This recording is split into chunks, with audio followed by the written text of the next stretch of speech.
ನಮಸ್ತೆ ಎಲ್ಲರಿಗೂ, welcome back to my YouTube channel. ಇವತ್ತು ಬ್ರೆಡ್ ಆಮ್ಲೆಟ್ನ ಯಾವ ರೀತಿ ಮಾಡೋದು ಅಂತ ನಿಮ್ಮ ಜೊತೆ ಶೇರ್ ಮಾಡ್ತೀನಿ. ಮೊದಲಿಗೆ ಈ ರೀತಿ ಆಮ್ಲೆಟ್ನ ಮಾಡಿಕೊಂಡು ಆಮೇಲೆ ಬ್ರೆಡ್ಡಲ್ಲಿ ಸರ್ವ್ ಮಾಡಿದರೆ ಆಯಿತು. ತುಂಬ ಸಿಂಪಲ್ಲಾಗಿ ವೆರೈಟಿಯಾಗಿ ಮಾಡ್ಕೊಂಡ್ಬಿಡ್ಬೋದು. ಬನ್ನಿ ಇದನ್ನು ಮಾಡೋಕ್ಕೆ ಏನೇನು ಬೇಕು ಅಂತ ನೋಡ್ಕೊಂಬರೋಣ. ಇದನ್ನು ಮಾಡೋಕ್ಕೆ ನಾನಿಲ್ಲಿ ಒಂದೆರಡು ಮೊಟ್ಟೆ ತೊಗೊಂಡಿದ್ದೀನಿ. ಹಾಗೆ ಕ್ಯಾಪ್ಸಿಕಮ್ಮು, ಈರುಳ್ಳಿ, ಗ್ರೀನ್ ಚಿಲ್ಲಿ, ಟೊಮ್ಯಾಟೊ, ಹಾಗೆ ಸ್ವಲ್ಪ ಕೊತ್ತಂಬರಿ ಸೊಪ್ಪು, ಉಪ್ಪು, ಮೆಣಸಿನ ಪುಡಿ, ಹಾಗೆ ಅರಿಶಿನ ಪುಡಿ ಇಷ್ಟನ್ನು ತೊಗೊಂಡಿದ್ದೀನಿ. ಟೊಮ್ಯಾಟೊನೆಲ್ಲ ಬೀಜ ತೆಗೆದುಬಿಟ್ಟು ಅದನ್ನು ತೊಗೊಳ್ಳಿ. ಈಗ ಒಂದು ಪಾತ್ರೆನ ತೆಗೆದು ಅದರಲ್ಲಿ ಈ ರೀತಿ ಒಂದು ಎಗ್ನ ಹೊಡೆದು ಹಾಕ್ತಾಯಿದ್ದೀನಿ. ಈಗ ಇದಕ್ಕೆ ಉಪ್ಪು,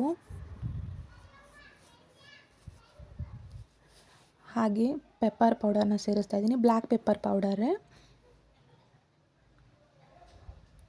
ಆಮೇಲೆ ಒಂದು ಸ್ವಲ್ಪ ಅರಿಶಿನ ಸೇರಿಸ್ತಾ ಇದ್ದೀನಿ. ಖಾರಕ್ಕೆ ನಾನಿಲ್ಲಿ ರೆಡ್ ಚಿಲ್ಲಿ ಪೌಡರ್ನೇನು ಬಳಸ್ತಾ ಇಲ್ಲ, ಗ್ರೀನ್ ಚಿಲ್ಲಿನೇ ಕಟ್ ಮಾಡಿ ಸೇರಿಸ್ಕೊತಾ ಇದ್ದೀನಿ.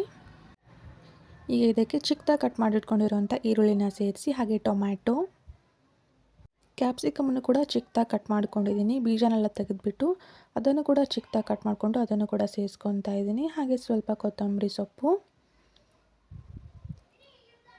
ಹಾಗೆ ಸ್ವಲ್ಪ ಹಸಿಮೆಣಸಿನ್ಕಾಯಿ ಇವೆಲ್ಲವನ್ನು ಸೇರಿಸಿ ಇದನ್ನು ಚೆನ್ನಾಗಿ ಮಿಕ್ಸ್ ಮಾಡ್ಕೊಳ್ಳಿ. ನಾನು ಈ ರೀತಿ ಒಂದು ಫೋಕ್ ಸ್ಪೂನ್ನ ಬಳಸ್ಕೊಂಡು ಇದನ್ನು ಚೆನ್ನಾಗಿ ಮಿಕ್ಸ್ ಮಾಡ್ಕೊತಾ ಇದ್ದೀನಿ.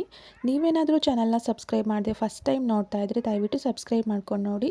ಹಾಗೆ ಪಕ್ಕದಲ್ಲಿ ಕಾಣುವಂಥ ಬೆಲ್ ಐಕಾನ್ ಕ್ಲಿಕ್ ಮಾಡಿ. ಆಗ ನಾನು ಹಾಕೋ ವಿಡಿಯೋ ಫಸ್ಟ್ ನೋಟಿಫಿಕೇಷನ್ ನಿಮಗೆ ಬರುತ್ತೆ. ನೀವೇ ನನ್ನ ವಿಡಿಯೋನ ಮೊದಲಿಗೆ ನೋಡ್ಬೋದು. ಈಗ ಒಂದು ತವಾನ ಬಿಸಿ ಮಾಡೋಕೆ ಇಟ್ಕೊಂಡು ತವಾಗೆ ಸ್ವಲ್ಪ ಎಣ್ಣೆನ ಹಾಕ್ತಾಯಿದ್ದೀನಿ. ಎಣ್ಣೆನ ಹಾಕಿಬಿಟ್ಟು ಮಾಡಿಟ್ಕೊಂಡಿರೋವಂಥ ಈ ಮಸಾಲಾನ ಇದಕ್ಕೆ ಸೇರಿಸಿ ಸ್ವಲ್ಪ ಸ್ಪ್ರೆಡ್ ಮಾಡ್ಕೊಳ್ಳಿ. ನಂತರ ಲೋ ಫ್ಲೇಮಲ್ಲೇ ಇಟ್ಕೊಂಡು ಇದನ್ನು ಚೆನ್ನಾಗಿ ಬೇಯಿಸ್ಕೊಳ್ಳಿ. ರೆಡ್ ಚಿಲ್ಲಿ ಪೌಡರ್ ಹಾಕಿ ಮಾಡೋ ಬದಲು ಒಂದು ಸತಿ ಈ ಥರ ಟ್ರೈ ಮಾಡಿ. ಆಮ್ಲೆಟ್ ಅಂದರೂ ತುಂಬ ಚೆನ್ನಾಗಿ ಟೇಸ್ಟಿಯಾಗಿರುತ್ತೆ. ಮತ್ತು ಆಮ್ಲೆಟ್ನ ನೀವು ಯಾವ ಥರ ಮಾಡ್ತೀರಾ ಅಂತ ನನಗೆ ಕಮೆಂಟ್ ಬಾಕ್ಸಲ್ಲಿ ತಿಳಿಸಿ.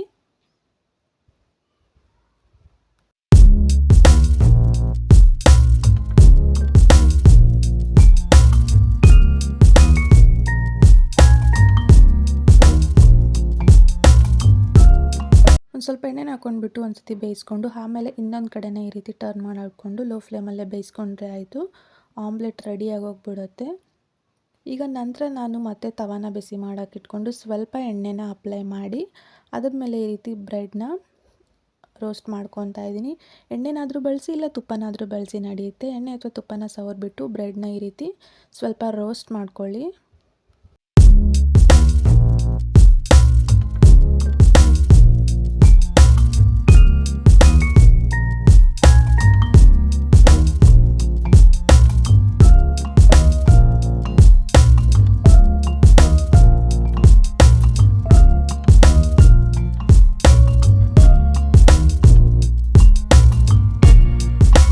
ಆಮೇಲೆ ನಾನು ಆಮ್ಲೆಟ್ನ ಈ ರೀತಿ 4 ಭಾಗವಾಗಿ ಕಟ್ ಮಾಡ್ಕೊತಾ ಇದ್ದೀನಿ. ಕಟ್ ಮಾಡ್ಕೊಂಡಿರೋ ರೋಸ್ಟ್ ಮಾಡಿರೋ ಅಂಥ ಬ್ರೆಡ್ಡಲ್ಲಿ ಮಧ್ಯದಲ್ಲಿ ಇದನ್ನು ಇಟ್ಟು ತಿಂದರೆ ಆಯಿತು. ಬ್ರೆಡ್ ಆಮ್ಲೆಟ್ ರೆಡಿಯಾಗಿ ಹೋಗಿಬಿಡುತ್ತೆ. ನೀವು ಬ್ರೆಡ್ ಆಮ್ಲೆಟ್ನ ಯಾವ ರೀತಿ ಮಾಡ್ತೀರಾ ಅಂತ ಕಮೆಂಟ್ ಬಾಕ್ಸಲ್ಲಿ ತಿಳಿಸಿ. ನೋಡಿ, ಈ ರೀತಿ ಆಮ್ಲೆಟ್ನ 4 ಭಾಗ ಮಾಡಿ ಕಟ್ ಮಾಡಿಟ್ಕೊಂಡಿದ್ದೀನಿ. ನಂತರ ರೋಸ್ಟ್ ಮಾಡಿರೋವಂಥ ಬ್ರೆಡ್ ಮಧ್ಯದಲ್ಲಿ ಈ ಆಮ್ಲೆಟ್ನ ಇಟ್ಟು ತಿಂದರೆ ಆಯಿತು. ಬ್ರೆಡ್ ಆಮ್ಲೆಟ್ ರೆಡಿಯಾಗಿಬಿಡುತ್ತೆ. ನಿಮ್ಗೆ ಬೇಕಿದ್ರೆ ಆಮ್ಲೆಟ್ ಮೇಲೆ ಸ್ವಲ್ಪ ಈರುಳ್ಳಿನೆಲ್ಲ ಹಾಕೋಬೋದು, ನಡೆಯುತ್ತೆ. ನಿಮಗೆ ರೆಸಿಪಿ ಇಷ್ಟ ಆದಲ್ಲಿ ಲೈಕ್, ಶೇರ್, ಕಮೆಂಟ್ ಮಾಡಿ. ಮತ್ತು ನೆಕ್ಸ್ಟ್ ವಿಡಿಯೋದಲ್ಲಿ ಸಿಗ್ತೀನಿ. Thank you for watching.